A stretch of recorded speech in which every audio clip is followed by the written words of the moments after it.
วัสดีท่านผู้ชมมาเบิ่งตึกสูงๆนะพี่น้องเด้อนี่บรรยากาศยามแรง6 โมงใกล้จะครึ่งแล้วนี่พี่น้องเอ้ยมาเบิ่งมุมสูงของนนทบุรีตลาดทาน้ำนนท์เด้อพี่น้องเด้อนี่เบิ่งเด้อพี่น้องเด้อตึกรอบๆเด้อพี่น้องเด้อนี่ตึกสูงนะเบิ่งทางนี้คือท่าน้ำเด้อทางนี้เด้อนี่คือท่าน้ำเด้อพี่น้องเด้อเบิ่งฝนสิตกละมืดมัวมาแล้วมืดทีบนี่กำปีมาเลยพี่น้องเด้อเบิ่งบรรยากาศ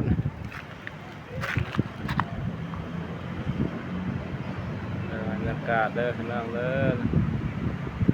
อากาศยามแรงงามบ่พี่น้องเอ้ยงามบ่เนี่ยมาเบิ่งกันเด้อบรรยากาศยามแรงไปแถวกะจีตึกมุมสูงของน้ำนนท์เด้อถนนพี่น้องเด้องามบ่พี่น้องตึกมุมสูงนี่ว่าพี่น้องเอ้ยนี่เป็นการนำศิลป์ตรงนี้วัดจินตกรนะ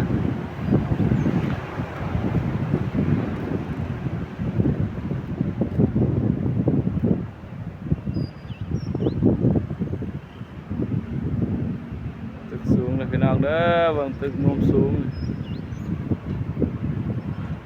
ท้องฟ้ามืดปุ๊บประมาณนี้ก็6 โมงเกือบ6 โมงครึ่งเนาะพี่น้องเนาะนี่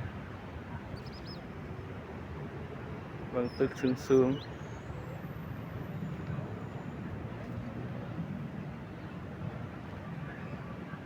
พี่น้องเด้อฝนก็สิตกตรงนี้แถวมอชิดตรงนี้ฝั่งนี้มอชิดเด้อมองไปทางนี้